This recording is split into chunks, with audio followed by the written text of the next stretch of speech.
Muy buenas, una vez más estoy aquí para tener un tiempo con ustedes y aquellos que me siguen, pues espero que les sirva de mucha bendición muchas de estas cosas que hablo. Ustedes me voy a hablar de muchos temas bastante controversiales. Son controversiales debido a que no voy con la popularidad de las doctrinas que hay en el cristianismo que no se han cuestionado, porque muchos de sus miembros las han aceptado como verdad. Cuando uno viene al catolicismo trae unas tradiciones y enseñanzas que no tienen nada que ver con el plan de salvación, ni con la divinidad del Padre, ni del Hijo. Lo mismo sucede cuando entra en la iglesia cristiana evangélica. Son las mismas enseñanzas, las mismas doctrinas nada más que dibujadas de diferente manera. Hablan de la gracia, de la fe, pero siguen siempre aceptando las tradiciones acerca de la divinidad del Padre y de su Hijo. Claro, nosotros debemos estar conscientes de que las doctrinas son muy importantes para estar establecidas en verdad. Y como personas como yo, que hay millones que cuestionan todas esas cosas, pues tenemos problemas. No es tan fácil. Si yo predico y enseño las mismas doctrinas en un púlpito, no dilato ni 15, 30 minutos cuando me están agarrando a pedradas porque soy un blasfemo. Estoy hablando cosas que no debo hablar, que no son doctrinas. Bueno, si usted edifica un edificio de 20 pisos con una mezcla mala, ese edificio no durará, se destruirá. Es lo mismo lo que está sucediendo en la actualidad en el cristianismo. Hay millones de personas que han cuestionado todas esas doctrinas tradicionales que se enseñan en las iglesias cristianas. Claro, el conglomerado de cristianos que están allí, muchos de ellos están siendo como ya sucumbidos por doctrinas verdaderas y han dejado esos lugares para escuchar verdades eternas porque son personas inquietantes que quieren saber verdad, quieren saber que su fe está basada en verdades, no en tradiciones ni mentiras, porque cuando usted enseña una doctrina que no es del cielo, usted es un mentiroso, es un hereje y está desviando a muchas personas a unas enseñanzas completamente fuera del contexto de la divinidad. Pues yo amo mucho al Señor, yo amo mucho a mi Señor Jesús, porque Él es mi amo y Señor. Y Él me manda a imitarla a Él. Como Pablo dice, sé imitador de mí, así como yo soy de Cristo. El Hijo es el ejemplo maravilloso que tuvo Él que dar su vida por dar testimonio de su Padre. Lo mismo sucede con verdades. No es tan fácil establecer verdades, sacar paradigmas tradicionales que han estado metidos aquí, tal vez por 50, 60, 70, no sé cuántos años más, pero hay más de 17 siglos de tradiciones que se forjaron en un concilio llamado Nicea. Desde entonces estamos, como dicen, debatiendo, estamos hablando acerca de verdades eternas. Y si tu fe está basada en tradiciones, todo lo que edifique sobre eso es vano, no sirve, no tiene ningún propósito a saber esas mentiras. Entonces, el título de esta pequeña meditación es: ¿puede Jesús ser el mismo Dios todopoderoso? Como usted mira, estoy tratando de refutar la doctrina de la deidad de Jesús.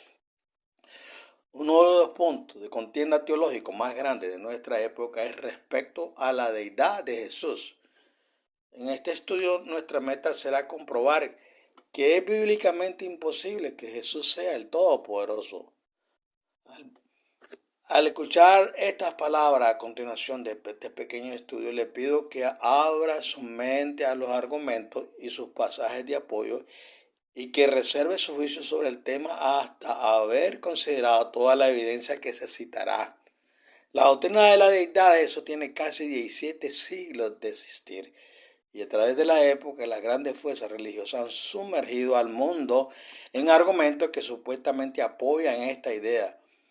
Por tanto, haga a un lado momentáneamente las tradiciones y los conceptos preconcebidos para analizar detenidamente la evidencia puramente bíblica. Es difícil sobreestimar la importancia de este tema. Un conocimiento verdadero de la naturaleza de Jesús es una de las piedras angulares del Evangelio. Oiga eso. Si nuestro concepto de quién es Jesús está torcido, toda nuestra fe se verá trastornada, ya que en torno a Cristo que gira la salvación del Todopoderoso. Si la piedra angular de nuestro templo está mal puesta, ¿qué esperanza habrá de que permanezca esa estructura? Algo que tenemos que resolver antes de entrar a nuestra discusión sobre este tema es la autoridad sobre la cual basaremos la resolución del asunto. Primera de Timoteo 3, 16, 17 dice que toda la escritura es inspirada por el Todopoderoso y útil para enseñar a fin de que el hombre de Dios sea perfecto. La Biblia se declara a sí misma como completamente autosuficiente en la preparación del hombre para perfección. No es necesaria otra autoridad. Y más que esto, la palabra no tolera otras fuentes adversas.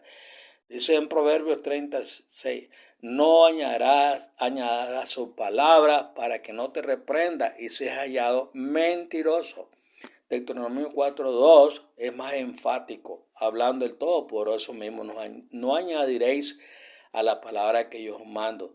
También es esencial que podamos comprender las enseñanzas bíblicas por nuestra propia cuenta, estudiando y pesando los argumentos, haciendo uso de nuestras facultades personales de razonamiento. De ninguna manera permita que otros le interpreten la palabra, pero nos aconseja de esta manera diciendo: desea leche espiritual no adulterada para que por ella crezcáis para salvación.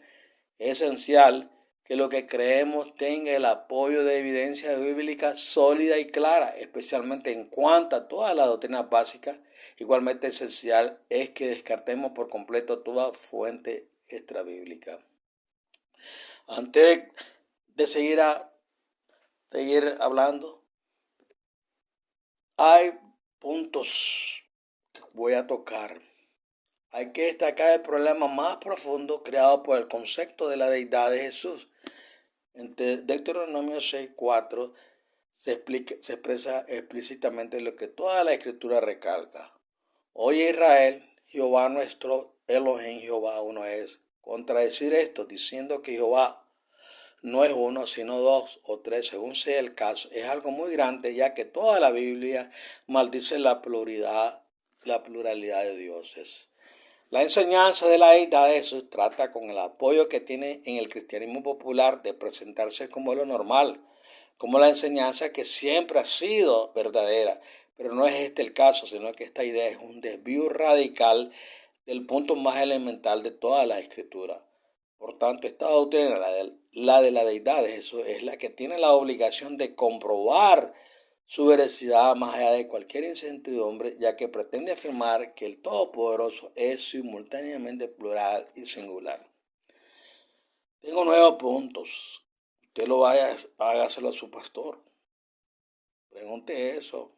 Y yo estos puntos los he estudiado y meditado acerca de este estudio de la deidad. El primer punto dice: Jesús murió, Dios es inmortal. Sin duda alguna, el papel más importante que desempeñó Jesús fue el de morir por los pecados del hombre. Nos dice: mas Dios muestra su amor para con nosotros en que siendo aún pecadores, Cristo murió por nosotros. Romanos 5:8. Eso lo dice el apóstol Pablo, el apóstol de los gentiles. Y también porque primeramente os he enseñado lo que así mismo recibí, que Cristo murió por nuestros pecados conforme a las Escrituras. 1 Corintios 15:3. La muerte de Cristo es lo más primordial del Evangelio. Con ella Jesús cristalizó una vida de sacrificio. Más adelante, en 1 Corintios 15:17, Pablo habla de la importancia de la resurrección de Cristo y claramente para resucitar es necesario haber muerto.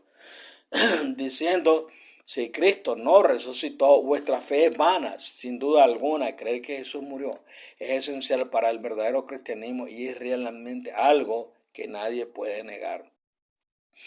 Pero examinemos el otro lado de la moneda. Lo que dice la Biblia acerca del eterno y la muerte. Encontramos en las Escrituras que la misma lógica nos indica que nuestro Todopoderoso es inmortal. Por tanto, al Rey de los siglos, inmortal, invisible, al único y sabio, todopoderoso, sea honor y gloria por los siglos de los siglos. Primera de Timoteo 1:17. Posteriormente, en el capítulo 6, versículo 10 de la misma carta, Al Eterno se le califica como el único que tiene inmortalidad. La enseñanza bíblica es clara. El Eterno es inmortal, no puede morir. Detengámonos aquí a pensar un momento. La inmortalidad no es una característica fluctuante. Un ser no puede ser inmortal un día, morir el siguiente día y después volver a ser inmortal. O sea, es inmortal o no. Vemos entonces que si la Escritura afirma que el Todopoderoso es inmortal, el Todopoderoso no puede morir, ya que su naturaleza no se lo permite. Y respecto al tema que tratamos, con solo este primer punto como evidencia, ya se alcanza a ver el veredicto final. Jesús no puede ser el Todopoderoso, ya que Jesús murió, algo que para el Todopoderoso es imposible. Y aquí le invitamos a que reflexione un momento sobre este punto y verá que el argumento es ineludible. En este punto la tradición religiosa nos presenta una contradicción inmensa. Si Jesús es el Todopoderoso, no puede haber muerto, ya que el Todopoderoso no puede morir. Pero si Jesús no murió, nuestra fe es vana, dice el apóstol Pablo. La verdad que enseña la Biblia es clara, no presenta contradicciones de esta magnitud. La Biblia existe para instruirnos respecto a las cosas profundas del Eterno y su plan para con el hombre, no para presentarnos misterios sin respuesta lógica. Y veremos que aún esta es la primera y más grande contradicción de la idea tradicional. En ninguna manera es la única. Segundo punto, Jesús fue tentado. Nuestro segundo punto lo encontramos en el hecho de que Jesús fue tentado por el pecado. Hebreos 2:18 nos dice que en cuanto Él mismo padeció siendo tentado, es poderoso para socorrer a los que son tentados. Y en el 4:15 se nos añade, porque no tenemos un sumo sacerdote que no pueda compadecerse de nuestras debilidades, sino uno que fue tentado en todo según nuestra semejanza, pero sin pecado. Esta es una enseñanza bíblica fundamental por el hecho de haber participado Jesús de nuestra naturaleza. Es fuerte para interceder por nosotros delante del Todopoderoso. Pero respecto a esto, ¿qué nos dice la palabra acerca del Todopoderoso? Dice que el Todopoderoso no puede ser tentado por el mal, ni él tienta a nadie. Santiago 1:13. Nuevamente, esto es algo obvio. ¿Cómo podría ser tentado el Todopoderoso? No tendría sentido decirlo ya que su naturaleza es perfecta. Y miremos además lo que dice Jesús en Mateo 19, versículos 16 y 17. Aquí uno se le acerca llamándole a maestro bueno. ¿Y acaso aceptó Jesús que se le atribuyera ese título? En ninguna manera. Reprende de inmediato al hombre diciéndole que ninguno hay bueno sino uno, Elohim, el Todopoderoso. Aparte de que aquí Jesús claramente establece una diferencia entre él y el Todopoderoso, la verdad fundamental es ineludible. El Todopoderoso es bueno. Esa es su naturaleza y no puede ser tentado. Una vez meditemos sobre este momento. ¿Qué es tentación? ¿Cuáles son las implicaciones de decir que un ser es tentado? Santiago 1:14. Dice que cada uno es tentado cuando de su propia concupiscencia es atraído y seducido. Esto es sencillo. Y cuando la palabra dice que Jesús fue tentado, a este proceso es que se refiere. Por consiguiente, la naturaleza de Jesús era humana y no divina, pero su comportamiento era divino y no humano, pues no se entregó nunca al pecado. Y otro aspecto de la tentación, hablar de tentación es hablar de la posibilidad de pecar, pues ¿qué lógica hay en decir que uno es tentado si le es imposible pecar? Claramente a Jesús, por su naturaleza, le era posible pecar y su victoria está en que existiendo esa posibilidad nunca pecó. Y nuevamente es obviamente imposible para el Eterno exponer a la posibilidad de caer en pecado y por consiguiente carecería de sentido decir que Jesús era el Todopoderoso o Dios, siendo él tentado. En conclusión, afirmar que Jesús es todopoderoso, el todopoderoso, y a la vez decir que fue tentado como nosotros, es contradicción de términos al nivel más básico. El caso de la tentación de Jesús es como mucho de lo que vamos a ver de la idea tradicional, superficialmente parece estar bien, pero no tolera ser puesta en tela de juicio. Tercer punto, Jesús fue carne. Relacionado con el tema de la tentación está el tema más fundamental de la naturaleza misma de Jesús. Antes de hablar sobre esto, leamos 1 Juan 4, versículo 1 al 3. Amado, no creáis a todo espíritu, sino probad los espíritus si son del todo poderosos, porque muchos falsos profetas han salido por el mundo. En esto conoce el Espíritu del Eterno. Todo espíritu que confiesa que Jesucristo ha venido en carne, oiga eso, es del Todopoderoso. Y todo espíritu que no confiesa que Cristo ha venido en carne, oiga eso, no es del Todopoderoso. Y este es el espíritu del anticristo, el cual vosotros habéis oído que viene y que ahora ya está en el mundo. Bueno, deténgase a meter esa palabra a aquellos que piensan de Cristo de otra manera. Aquí Juan nos está advirtiendo de la apostasía que entraría a la iglesia y a la vez nos da un criterio que debemos usar para identificar la mentira. Dice que la mentira se caracterizaría por decir que Jesús no vino en carne. ¿Y qué significa eso? ¿Significa sencillamente negar que Jesús vino en carne y hueso? Claro que no. Hasta el ateo reconoce la existencia corporal e histórica de Jesús. A lo que esto se refiere es a su naturaleza misma que fue carne. Y bíblicamente, ¿qué significa eso? De acuerdo a Gálatas 5:16, versículo 17, la carne es la voluntad que se opone al espíritu, a lo que es divino. Ahí Pablo nos manda andar en el espíritu y no satisfagáis los deseos de la carne. Y esto es exactamente lo que hizo Cristo. Rechazó los deseos de la carne para caminar según la voluntad del Todopoderoso. Pero es absolutamente esencial reconocer que tuvo estos deseos, estas tentaciones, porque si no tuvo los deseos, ¿qué gloria habría en decir que ganó la victoria sobre el pecado?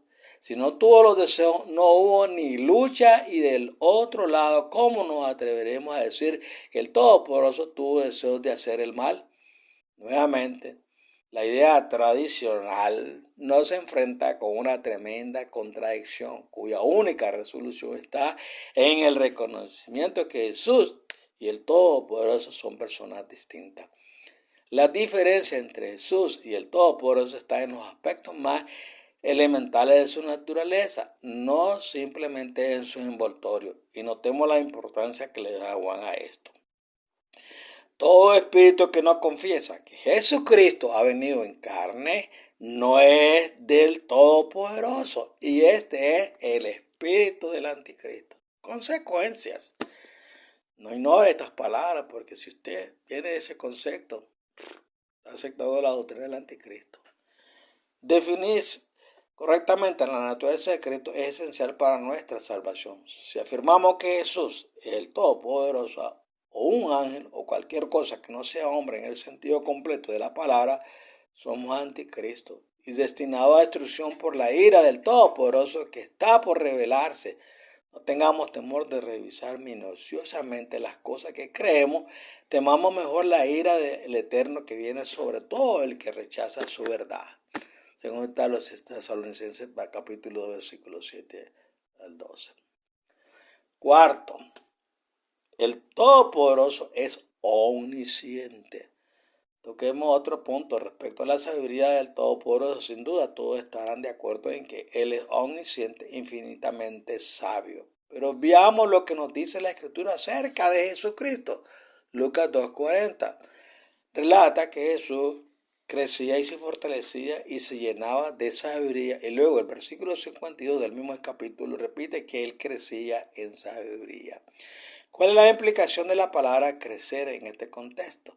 Significa sencillamente que estaba adquiriendo sabiduría que antes no poseía, y si en cualquier momento de su vida había sabiduría que él no tenía, ¿cómo se podría decir que era omnisciente? ¿Acaso el Eterno podría olvidar todo su conocimiento para volverlo a aprender?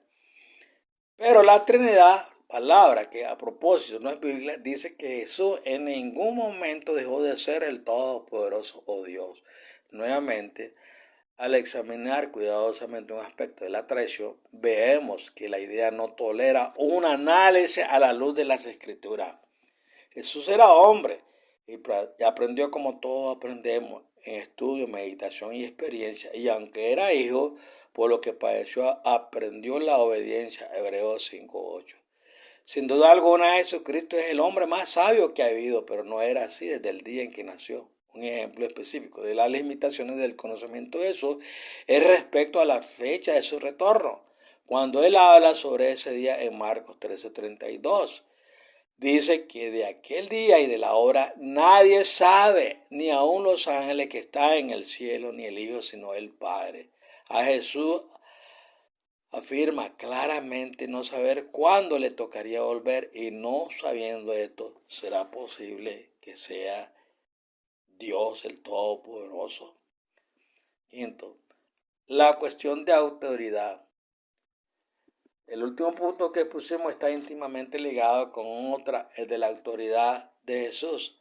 La tradición dice que el Hijo y el Padre son iguales en autoridad y poder, y esto se tiene que decir, ya que si se detectaran diferentes rangos, ¿cómo se podría decir que Jesús es el Todopoderoso? Pero Jesús siempre afirmó que venía a obedecer y que estaba sujeto a la voluntad del Padre. De incontables ejemplos de esto, veamos solamente algunas afirmaciones en el libro de Juan. No puede el Hijo hacer nada por sí mismo, sino lo que ve hacer al Padre. Juan 5:19.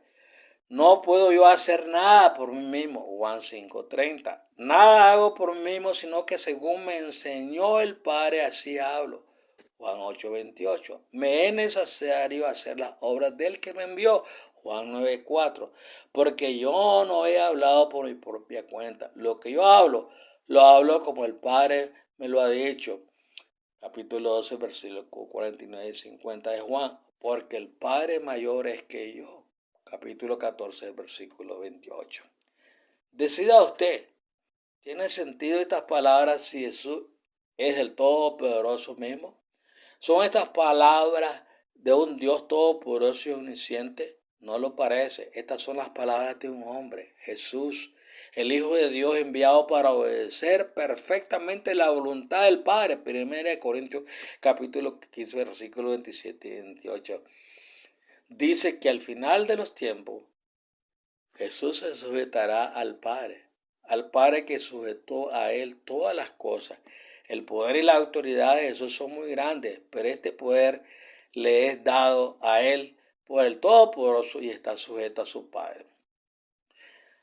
El Todopoderoso es otro punto. El Todopoderoso de Jesús, o el Dios, este Dios que estamos hablando es el Dios del mismo Jesús. Y además de todos los puntos ya expuestos, Jesús siempre afirma que el Padre era su Dios o su Todopoderoso. Después de su resurrección dijo a María: subo a mi Padre y a vuestro Padre, a mi Dios y a vuestro Dios. Juan 20:17. Pablo también introduce su carta a los Efesios con las palabras: bendito sea el Todopoderoso y Padre de nuestro Señor Jesucristo. 1:3. Y Jesús en oración, hablando con su Padre, dice: y esta es la vida eterna, que te conozcan a ti, el único Dios verdadero o todopoderoso verdadero. Juan 17:3.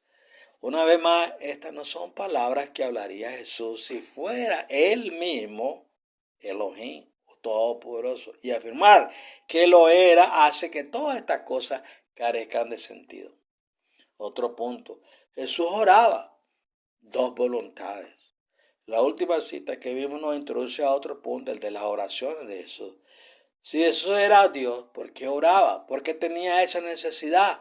No habría razón por hacerlo. Las razones por las que él oraba eran su humana debilidad, su ocasión falta de resolución en completar la obra que el Eterno le había encomendado y su constante necesidad de dirección divina en lo que hacía. El hecho de que Jesús haya orado claramente implica que él y su Padre son dos personas muy diferentes. Y aún más en esta oración, Jesús pedía al Eterno que lo fortaleciera en la obediencia a la voluntad de Él. Lucas 22:42. Al hablar de dos voluntades, la de Jesús y la del Todopoderoso, recordamos lo que expusimos anteriormente respecto a la naturaleza de Jesús. Él era hombre como nosotros y siéndolo no quería morir. Sin embargo, lo hizo reconociendo que era la voluntad perfecta de su Padre. Recordemos que la tentación no implica pecado, solo implica naturaleza humana. Así que al no querer morir Jesús no pecaba, solamente daba evidencia de la voluntad de la carne, que rechaza la voluntad divina. Claro, Jesús nunca obedeció a la carne, sino que a su Padre. Otro punto, el Eterno es invencible. Otro punto que no queremos dejar de escapar es el de la invencibilidad del Todopoderoso. El Eterno siempre se ha revelado al hombre por medio de ángeles o visiones, porque no puede ser visto por el hombre por causa de su gloria y poder. Juan 1:18 lo dice explícitamente: al Todopoderoso nadie le vio jamás. Afirmación repetida en 1 de Juan 4:12.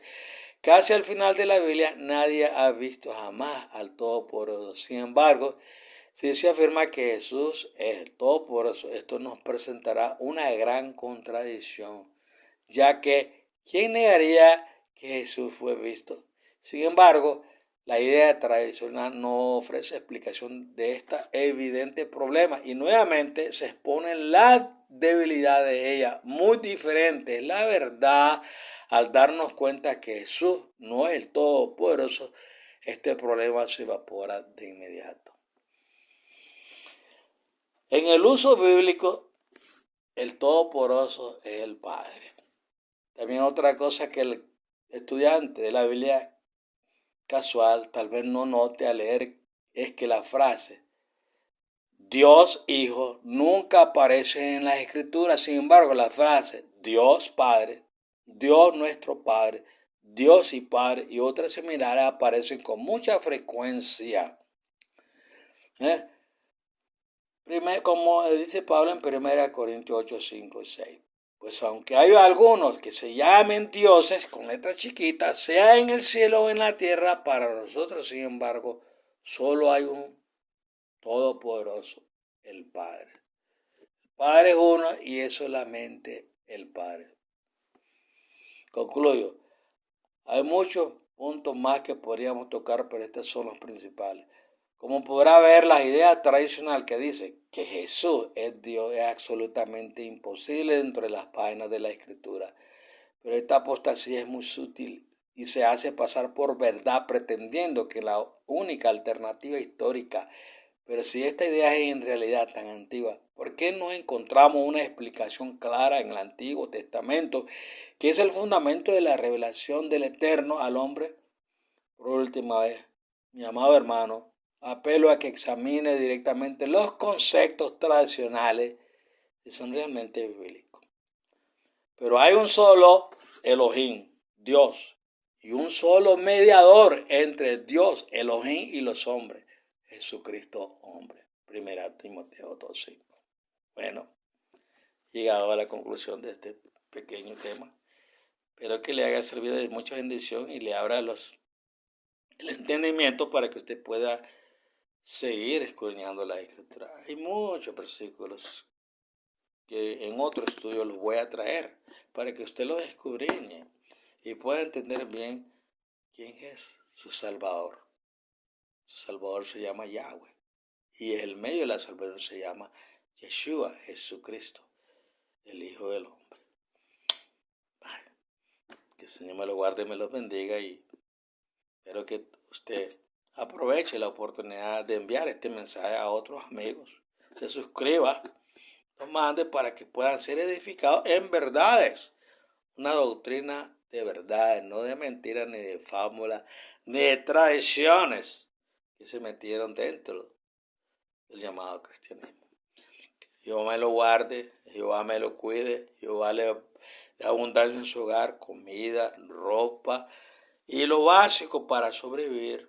No se preocupe porque las riquezas espirituales son más importantes que las riquezas materiales.